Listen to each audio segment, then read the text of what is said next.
Bonsoir à tous. Francesco Cingolani, directeur du... Bon, vous avez eu le temps de le lire pendant une demi-heure. Directeur du master spécialisé Design by Data à l'École des Ponts.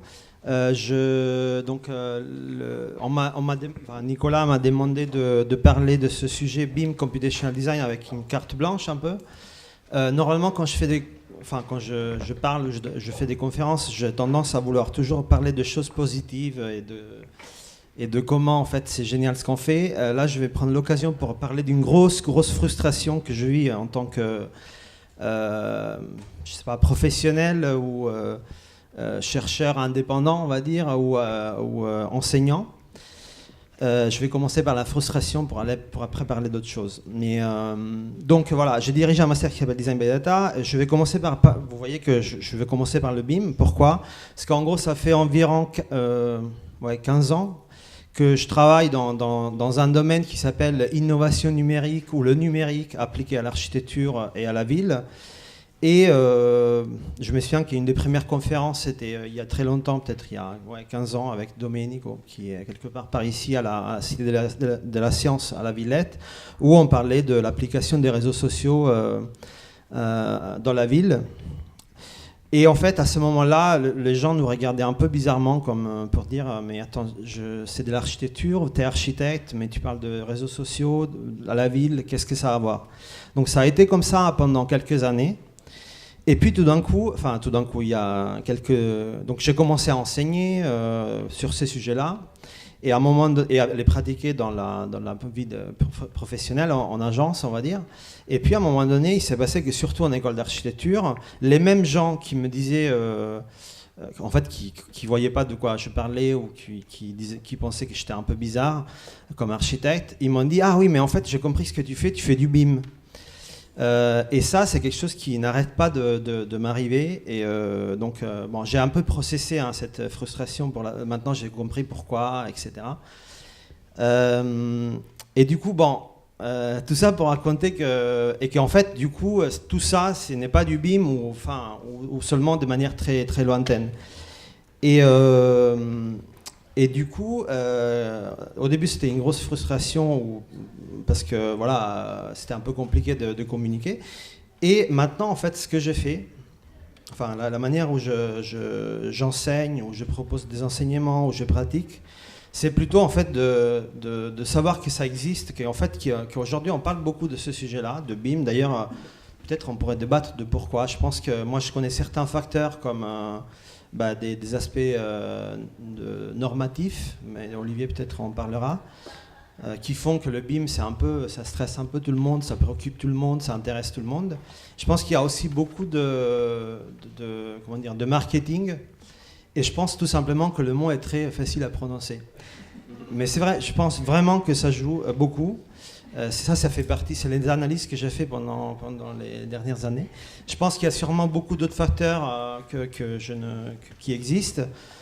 Et donc voilà, il y a tout ça. Et aujourd'hui, pour moi, l'état des lieux, c'est qu'il y a une grosse confusion sur ce que c'est le BIM, ce que c'est le numérique en architecture, ce que c'est le numérique en lui-même, ce que c'est la culture numérique.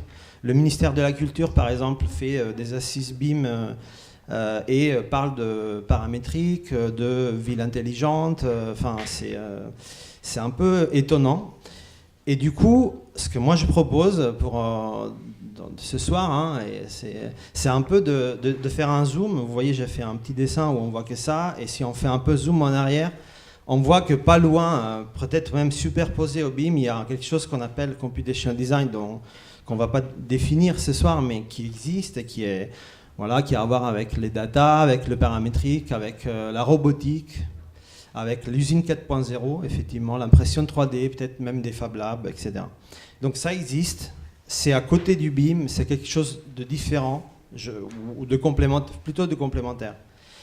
Et en fait, ça c'est rien du tout comme zoom, parce qu'on peut encore zoomer beaucoup plus en arrière, et en fait de voir que quand on parle de BIM ou de paramétrique, on regarde vraiment les choses de manière un peu sans perspective, comme on dit, et qu'en fait il y a quelque chose qui est en train de se passer depuis, je ne sais pas, moi comme date, je donne la naissance de Google, qui je pense c'était il y a 12 ans, qui est, bon, la révolution digitale, c'est très buzzword comme expression, mais en gros, tout est en train de changer. Et voilà, je pense que pour un architecte, c'est important d'avoir en tête cette idée-là du fait que le numérique, c'est pas ni le paramétrique ni le BIM, mais que c'est un changement beaucoup plus vaste et qu'en fait, il faut en avoir conscience pour savoir où est-ce qu'on se positionne dans ce cercle-là. Voilà, là j'arrête la partie frustration. En fait, je parle là c'est ce diagramme-là que je pense beaucoup d'entre vous connaissent, parle un peu d'où dans une timeline de projet, donc du début à la phase chantier jusqu'à la vie du bâtiment, où se positionne le BIM dit traditionnel, donc c'est plutôt dans la phase de production et d'opération, et où se trouve la conception paramétrique ou computational design, qui est plutôt quelque chose qui intervient dans la phase de conception, donc en amont du projet, quand on fait du projet, de la conception de structures, de géométrie, de bâtiments. Et que c'est là où la valeur, en fait, la valeur ajoutée est plus importante parce que c'est là où il y a le plus d'impact dans l'économie du projet. On pourra peut-être revenir dans le détail tout à l'heure. Mais bon, ça c'est un peu aussi, ça décrit un peu, avec Olivier, qui est directeur du Master BIM à l'école, on a pas mal discuté pour voir comment gérer cet état de confusion qu'il y a. D'ailleurs, cette soirée est née l'année dernière pour un peu parler de ça et faire un peu de clarté. Et du coup, en fait, c'est comme ça qu'on se positionne avec les deux formations, mais qui sont aussi des approches peut-être professionnelles dans nos projets. Donc, conception et ensuite production et opération.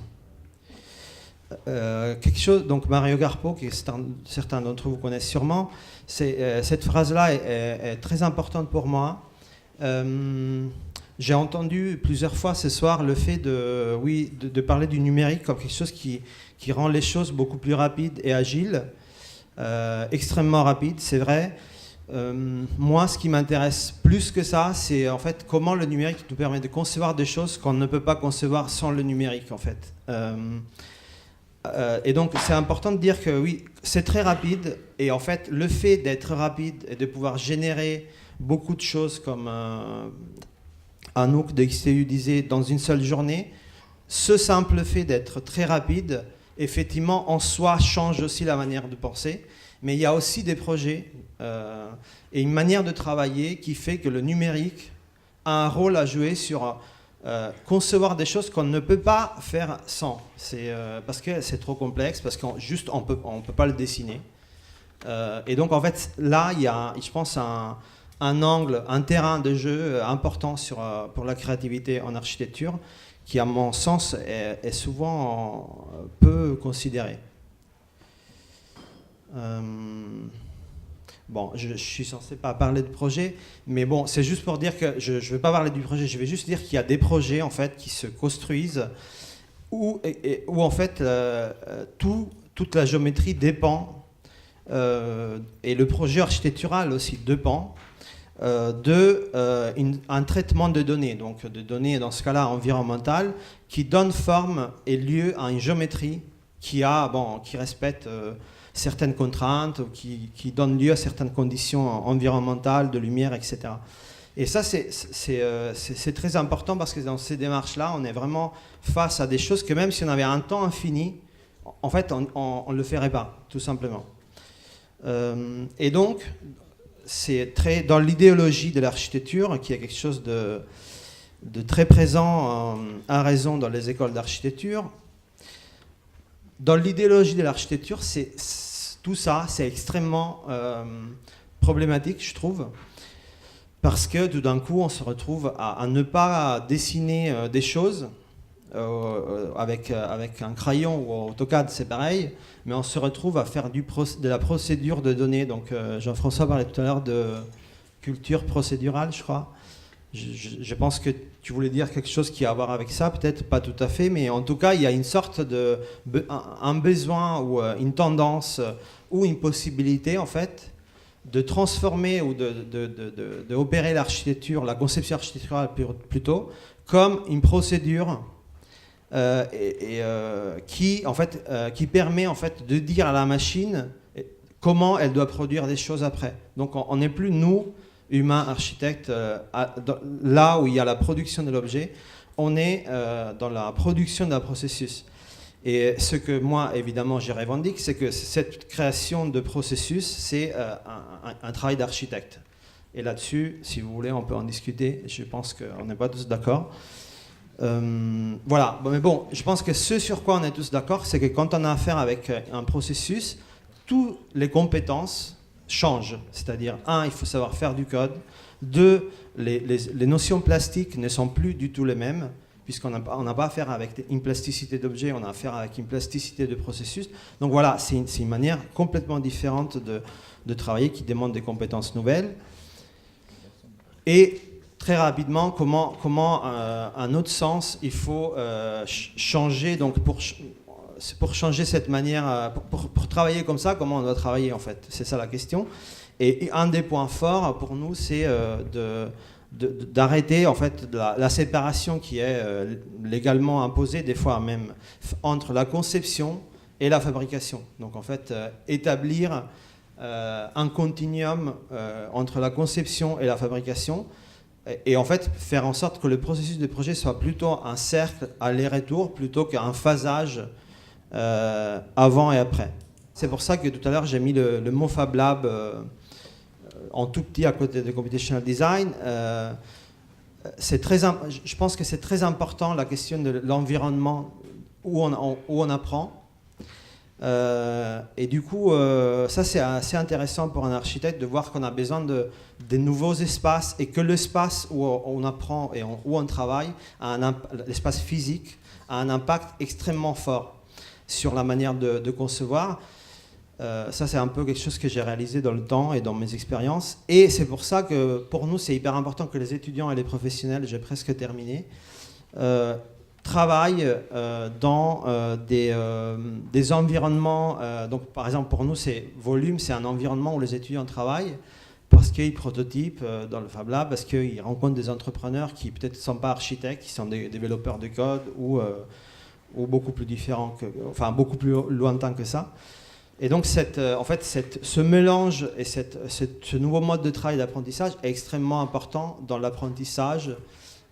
Et c'est pour ça que je pense qu'il y a aussi un travail à faire sur... Enfin, c'est pas que je pense, en fait, je le pratique avec la création de ce lieu.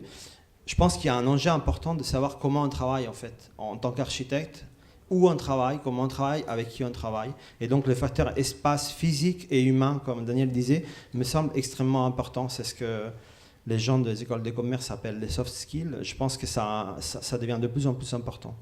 Je termine juste en disant que quelque chose que j'ai en partie déjà dit et que je pense que l'enjeu, enfin en tout cas ce sur quoi nous on est positionné, ce qui m'intéresse moi en tant que professionnel, c'est le changement qu'on a vécu et qu'on est en train de vivre, de passer d'un moment où on conçoit des objets, on fait le projet d'objets architecturaux ou de meubles, à un moment où on est en train de dessiner des procédures ou même des réseaux de connaissances et de compétences. Et je pense que ça, c'est vraiment ce qui est...